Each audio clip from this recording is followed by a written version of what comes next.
Often, when you talk to people that have been on the planet for a while, they tend to look back and have some regrets. Well, today on Daily Renewal, I want to talk to you about things that hinder you from finishing well.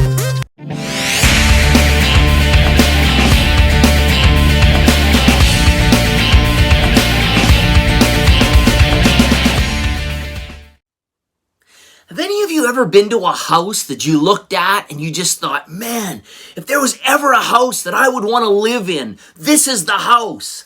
Well, this week, I was actually with my father-in-law, helping him with one of his clients, and he does various lawn care and different things. And we came to this house, we drove up this mountain in this rich neighborhood, and in this secluded place, we went to this house, and this house, it's a mansion, multiple car garages. It's got a racquetball court in it. You go into the backyard, and the backyard is like a golf course. I mean, it's just this beautiful scenic place where, the grass is perfect, and there's multiple places where if you like to read, all these benches in different places around the yard that are overlooking the entire city, and there's mountains in the background. I mean, the place was absolutely amazing. But I couldn't help to think that this place was almost like a place that had lots of memories, but there was just a sadness about the place. And I asked my father-in-law, what's the story on this place? And he says, well, this is a customer that he's had for a long time, and the man of the house died. He died a few years ago. Obviously had a lot of money, and all of his kids gone away. Some of them not even in Canada, where I'm from. And the house had one occupant, his wife. She was probably in her 70s. And, and she's still a really good customer. But, I thought to myself, wow, here's this place that's got so much history, so many stories, I'm sure. I mean, it's way far above what most people would ever dream of living in. It's an amazing place. And yet I can't help but think, as one person nearing the end of her life, being the age that she's in, this place, as much as it might have had a lot of good memories and things, I'm sure that there's times where this woman sits in that house and really wonders, contemplates about her life. We can have all the money in the world. We can have all the nice things. But, really, that those things aren't the things that keep us vibrant in our life. I'm sure she would love to. She'd trade it probably all to have her husband back or have her kids around. But, it got me thinking to the fact that, when I get near the end of my life, what's it going to be like? And for me, one of the biggest concerns in my life is that I want to make sure that I finish well.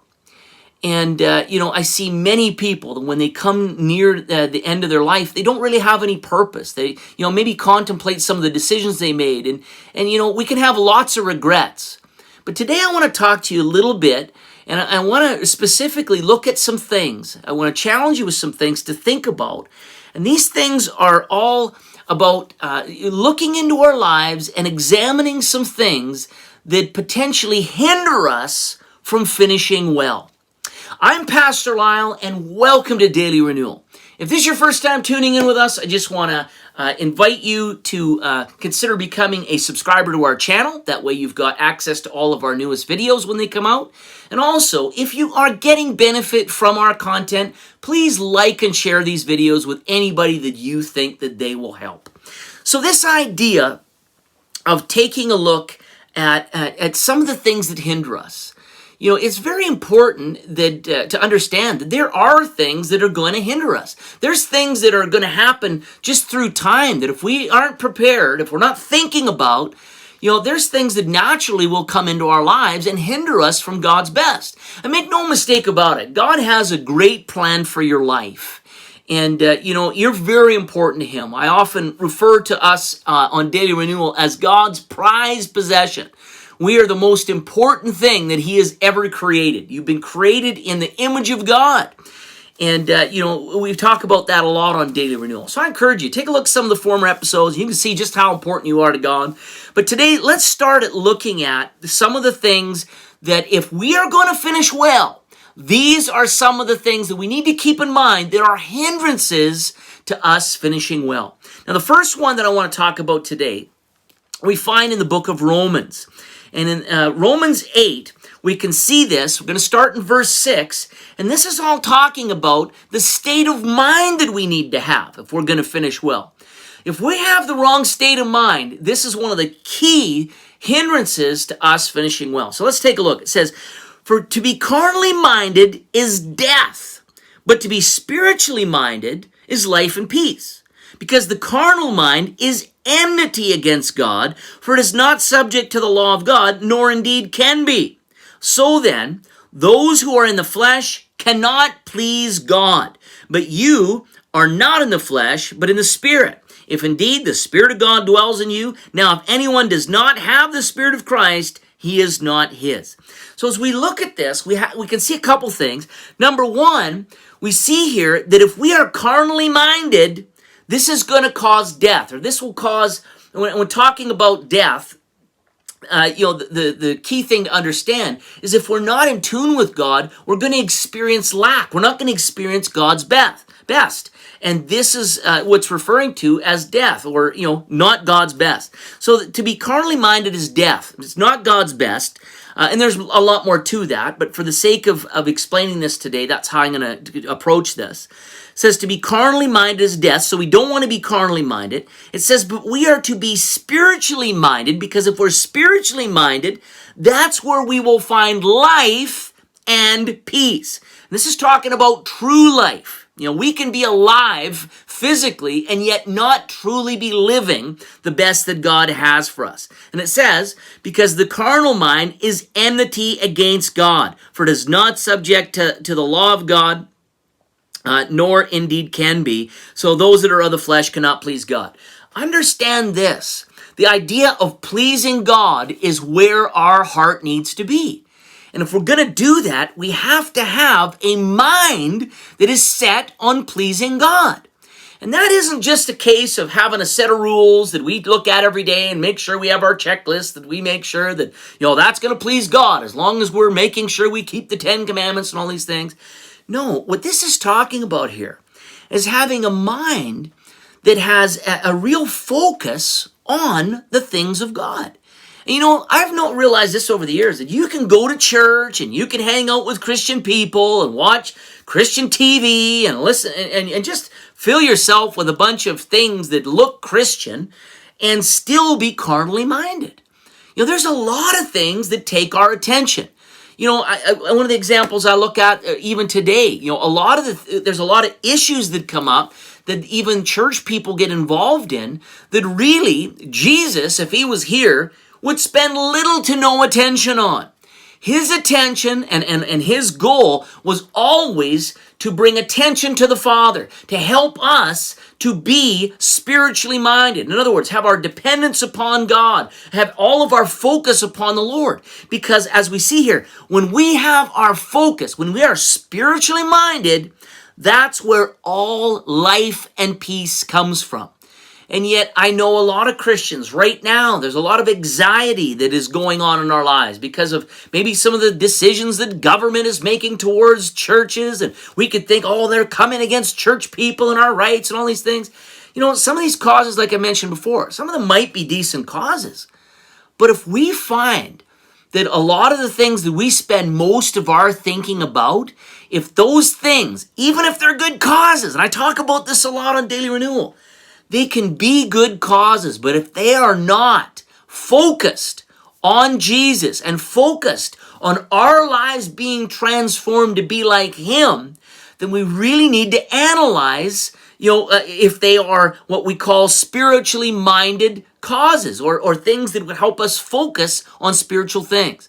And again, I see this as one of the biggest hindrances right now to a lot of people, especially people that say they're spiritually minded. If you do an analysis of what you spend most of your time thinking about, analyze, are these things that are really helping me focus on God, or are they focusing on other things? Because some of these things may be really, even though they may be good, or we think they're good, they may be connected to carnal thinking.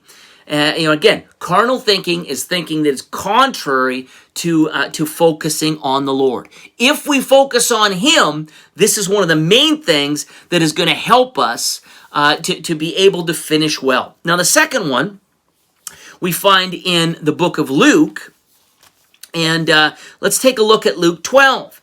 Now, in Luke 12, starting at verse 16, we're going to see here that this is a parable that Jesus talks to us about relating to a rich fool.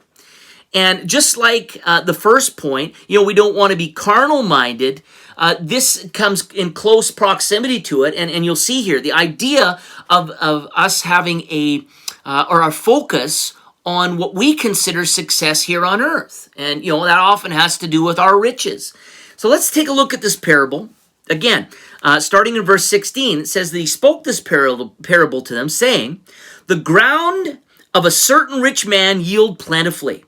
And he thought within himself, saying, what shall I do? Since I have no room to store my crops." So he said, "I'll do this. I'll pull down my barns and build greater, and there I will store my crops and all my goods. And I'll say to my soul, soul, you have many goods laid up for many years. Take your ease, eat, drink, and be merry." But God said to him, "Fool, this night your soul will be required of you. Then whose will those things be which you have provided? So is he who lays up treasure for himself and is not rich toward God." Now again, this goes along with the first principle. One of the key hindrances that we can often have in not finishing well is taking a look at all of the things that we have in this world and gauging our success by that. Now, don't get me wrong, friend. There's nothing wrong with having a good job and having nice things and working towards living well here. God's desire isn't for all of us to live like paupers. It doesn't want us all to just be so poor that we can barely handle it. That might be for some. But the key that we have to understand here is that often our focus can be, and I'm not even going to say can entirely be on this, but even if our focus is more on making sure that we're comfortable in this world or more focused on the cares of this world than we are about trusting God and really looking at us building things eternally. I'll give you an example. For us, we have to understand that our mindset, when we look at the things of God, and a lot of Western preaching doesn't cover this well. A lot of Western preaching will tell you that, if you do this, then God will give you this. If you sow this, then God will give you this. And a lot of it, the things that is focused on what we can get here on this earth. We have to be very careful and understand that what we need to be focused on is eternal rewards. What are the things that we do now that will have rewards in eternity? How we treat people, what we do, with our finances. Are those finances just so that we can get more money back? Or do we use our finances, this is just an example, as a way to help see the kingdom of God move forward? And again, this is why it coincides so well with the first verse, that if we are spiritually minded, then we will be thinking about the things of this world in such a way that we'll be really using our resources, using the things that we have in order to see eternal rewards, not just rewards here on earth. Our focus can't be on the things that we have here, because all of those things, it talks in multiple places in the Bible about, a lot of the things that we have here, they're going to perish. Most of them, if not all, will perish. So we need to focus on those things that are eternal. Now, the third one today, on the things that can really hinder us if we're not careful, is procrastination. And when we look at, we're going to look at Proverbs 6 for this one. And in Proverbs 6, there's a great analogy. And it's the story of the ant. Now, if you think about ants, this is what he's relaying this proverb to. It says this in chapter 6, starting in verse 6. It says, "Go to the ant, you sluggard. Consider her ways and be wise, which having no captain, overseer, or ruler, provides her supplies in the summer and gathers her food in the harvest. How long will you slumber, O sluggard? When will you rise from your sleep? A little sleep, a little slumber, a little folding of the hands to sleep. So shall your poverty come on you like a prowler, and your need like an armed man. Now, this story is talking about an ant, but many animals. I look at squirrels, chipmunks.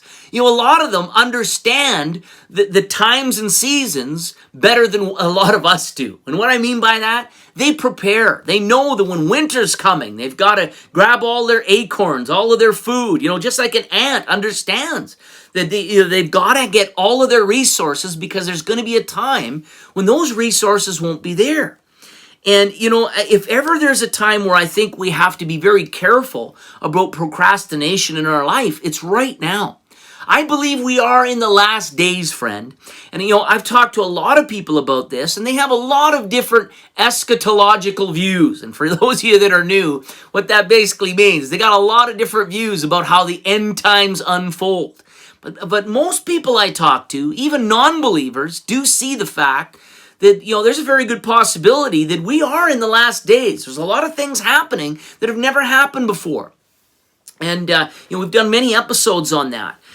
So I encourage you to check those out. But that being the case, if there's ever a time when, and I look at this, there's times where I really believe that the Lord is telling me things that I need to be careful of, things that I need to prepare for. And, one of the things that I realize even in my own life, this is one that I really try to pay attention to, or that I'm trying to pay attention to even now in my life, is when God does ask us to do something. When you feel that God is laying something on your heart. For instance, if you think that there is things that are going to happen in this earth, there's things that are coming, we need to know what God says about them, number one, yeah. But we also need to prepare. And, I think a lot of times, when I hear people talking about some of the things that are going on, we just kind of go with the flow, and we just kind of think, whatever happens, happens. Well, when things like that, when things are coming down in our life, and we know that we need to react, we know what we need to do, and yet we hesitate, we don't do them. We have nobody to blame but ourselves when we get to these places and we're not prepared. Now is a time where we do need to prepare for many things in our life, and for those of us that get older in age, there's times where we need to prepare for what happens when we do get older. I know many people that, they haven't thought about, things like a will, haven't thought about what happens if they get sick, what happens in various life circumstances. And, like this, like the parable before says, we don't know when our last day will be here. So we need to plan ahead. So I want to encourage you, if we're going to get into a place where we're going to finish strong, we have to make sure that we are planning for just in case there is any potential surprises that do come up.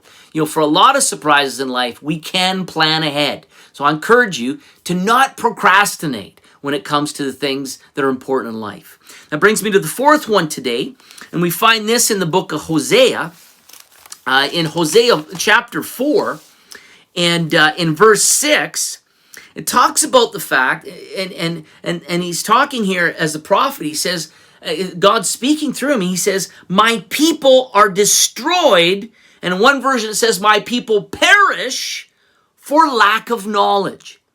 Now, one of the things that I find absolutely amazing when I talk to a lot of church people is that they have so many different beliefs. You can be a Christian, and depending on what denomination that you've maybe grown up in, or what church you go to, what your family believes, there's many things that make up a belief system. And one of the things that I've often challenged Daily Renewal listeners to think about is not just what you believe. There's a lot of people that if you sat down and talked with them, they can tell you what they believe. But friend, I want to challenge you with a little more than that. I want to challenge you with this. Not just to know what you believe, but know why you believe what you believe. Because you know what? You can believe that purple dinosaurs are living in your basement. But I can guarantee you that if you were to go downstairs, no matter how much you believe that, and you believe that's true, I can guarantee you that if you go in your basement, you can search for an entire year and you will never find actual purple dinosaurs living in your basement. It's just not based on truth. There's no fact to it. There's no truth. So just because you believe it, that doesn't make it true. And with Christianity, with our spiritual walk, there's a lot of people I know that, again, they've got spiritual belief systems that they may wholeheartedly believe. But if they're not true, it doesn't matter. And so, one of the things that as you get more confident in your faith, the more confidence that we do have a relationship with Jesus, the more safe we should feel about digging into the Bible and wanting to know truth to the point where, I want God not just to, pat me on the back because I'm a good little churchgoer and I'm doing all the things that, my pastor tells me that I said that's right. No, I want the Lord to reveal to me things in my life, things that maybe I've bit into that maybe aren't true, that maybe have, they've got truth in them. But if I want to live the best life that God could have for me, I want to know the truth the best that I possibly can. And the way that I will know that is by constantly, yes, developing my walk with Him, but allowing Him to show me areas in my life that are weak, or areas in my life that need more of Him to reveal things to me. So don't be scared of that. So the idea of having knowledge. For me, one of the things that I'm all constantly looking at is there false doctrine in my life? I don't just believe every preacher that I hear on the internet. Which if you did, you'd find it very confusing because a lot of them do preach a lot of different things. I want to know proper doctrine. I submit myself to men of God, most of the time men and women of God that I see fruit in their life. But I want to know, I want the Lord to lead me to people that preach the Word of God so that I can go back and check it in the Word of God and see if it is true. I don't just believe everyone. But it starts with us understanding that if I lack knowledge, if I lack revelation in some of these areas, then there is going to be potential holes in my life, and they could end up being something that hinders me in finishing well. I know lots of people that don't spend much time in their spiritual walk when it comes to asking the Lord to reveal truth to them. And when that is the case, often I've seen people get to a point in their walk, maybe even later on in years, where they have a real crisis in their faith because all of a sudden things are revealed that they've been into for years, and it makes them question everything. Be somebody that wants to know, that is a student of the Lord, a student of the Bible. And it says in the Bible that we're supposed to come to Him as a child. And a child is someone that comes and not knowing everything, but wanting to learn. If we are teachable before the Lord and asking Him to reveal, then He will reveal His knowledge to us. And it will be one of the things that helps safeguard us from not finishing well. Leads me to the next one. We see in Revelation, the book of Revelation. I know I'm going fast through these, but I'm giving this just as a base for us to do a quick checklist. I might go in greater depth than these in some episodes of Daily Renewal down the road. But for now, for the sake of time, we're just going to continue going through these. Revelation 2 has an interesting story about wrong association. And this is talking to one of the 7 churches. And in Revelation 2, he's talking to the church in Pergamos, and he says this in verse 14. He says this, "But I have a few things against you." Now listen to what he says to him about what he has against this church. He says, because you have there those who hold the doctrine of Balaam, who taught Balak to put a stumbling block before the children of Israel, to eat things sacrificed to idols, and to commit sexual immorality. You can go on and you can see a little bit about them, what this meant and how it affected them. But the key that I want you to see here is that he was judging this church based upon the relationship that they had with a nation that was doing things that were out of line of the Word of God. In other words, they were doing things. More specifically, they were a stumbling block to the children of Israel because they believed in eating things sacrificed to idols, and they were committing sexual immorality. Well, what was the big deal? We're just hanging out with these people. He came against them and showed them that their association with this group of people was a big deal. Well, why? Well, when you look at your own life, anytime, I look at kids often, parents are often very concerned about who they hang out with, who your children hang out with. Why is that? Because we know that if our kids hang out with people that are breaking the law and doing things, what's going to happen? Well, they can often be there at a time when that happens, and they can they could end up getting in trouble even if they didn't participate. But more specifically, we can see often that bad company corrupts good character, and it often affects us. We use the analogy often that one bad apple spoils the bunch. We don't see that a bunch of rotten apples, you put a good one in and they don't all become good apples. The principle is that, if you've got somebody that is a problem or something that is rotten, if you stick it in with something that's good, more often than not, in the apple illustration, it's going to affect the rest of the apples in a negative way. And we see here that Jesus is saying to this church that I have this against you. You have bad associations, and as a result, this is a problem. And for us, if I'm going to challenge you with one of the things today that could really hinder you finishing well, I would say that we all need to take stock of who we associate with. What kind of people are we associating with? Now, that doesn't mean that you don't hang out with people who sin, because if that was the case, you couldn't even hang out with yourself. Jesus hung out with publicans and sinners, but our close relations, the people who you confide in, the people who you really spend time with, are they people of integrity? Are they people who you look at and you go, this is a person that I look at and say, I want to be like them. I see traits in their life that I hope some of those traits rub off on me. Are they that kind of people? Are they iron sharpens iron type of friends? People that challenge you, but they love you. We really need to analyze at times some of our friendships, because our friendships can cause a problem, as we see here. So again, wrong associations can be something that can hinder us from finishing well.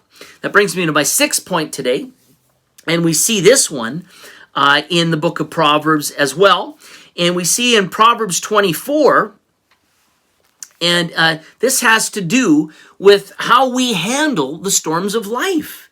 Are you the type of person that understands that no matter what comes at you, God sees everything in your life? And not only does he see it, and remember I mentioned this earlier, you're a prized possession of his. There isn't anything in your life that God hasn't already foreseen, and he hasn't already found a way through for you. We just have to stay close to him and understand that if we stay close to him, he's going to help us find a way of escape. But where a lot of people miss it is when the going gets tough, they find themselves in positions where they give up and they say, you know what? I have to do this on my own. Jesus obviously isn't here to help anymore. No, understand that is a lie of the enemy. The Lord knows everything that's going on. And some of life's toughest circumstances, the Lord allows because there's something else down the road that if you go through this circumstance right, this is something that can help, that he can use in your life, possibly to help somebody else or help the kingdom of God progress, in the future. Romans 8:28 says, all things work toward the good for those who love God and are called according to his purpose. So no matter what we go through, we have to have this attitude that, you know what? I am going to make it through. And in Proverbs 24:16, this is one of the scriptures that I use a lot in my life. And it says this, it says, for a righteous man may fall 7 times and rise again. No matter how many times we fall, friend, God has, I'm not a righteous man other than by the righteousness of God. Jesus is my righteousness. Because of him, I can stand righteous before God. So that if you've got a relationship with Jesus, that makes you righteous before God. And no matter how many times you fall, as long as you make the decision to get up, you will continue on and you will finish the race that God has planned for your life before you were even in your mother's womb. Understand this, that he will be the one that leads you on. It's by his grace, the power of God, that we've done nothing to earn. That grace, the power of God that enables us to do what we cannot do in our own strength. There's been many times where biblical characters, they didn't think that they could make it. They thought they were at the end. But God always found them a way. Found a way, always found a way to get his grace to them, his power for them to carry on and fulfill what he created them to do. And that's no different for you. And that leads me to my last point today in making sure that we finish strong. This last thing, and this is a key, that this could be a hindrance. If you don't have this in mind, this could be a hindrance to you finishing strong, and it's this. We need to be concerned about passing on what God has done in our life. Now, often that could be something like, we need to evangelize. Pastor Lyle, you've talked off. We've got to go tell people about Jesus. Yeah, that's passing it on. But more specifically, when you look at one of the great examples of what I'll call discipleship in the New Testament, it was the relationship with Apostle Paul and his protege Timothy. Timothy became a young pastor, and he wrote some of the books of the New Testament. And I encourage you to read 1st and 2nd Timothy. I won't say that he wrote them. They were written for him. And Paul wrote these books to his protege. And what this was an example of how an older believer pours his life into a younger believer, helps him learn the things, learns the ropes. And as I look at parenting, a good parent, what they'll do is they'll pour into their children and help bring them to the point where a lot of the lessons they learn along the way, hopefully they can teach them so they don't have to learn some of those lessons the hard way. Now, some of them they do, but a good parent will always try to shortcut their child's learning process by teaching them some of these things so that they don't have to learn the hard way.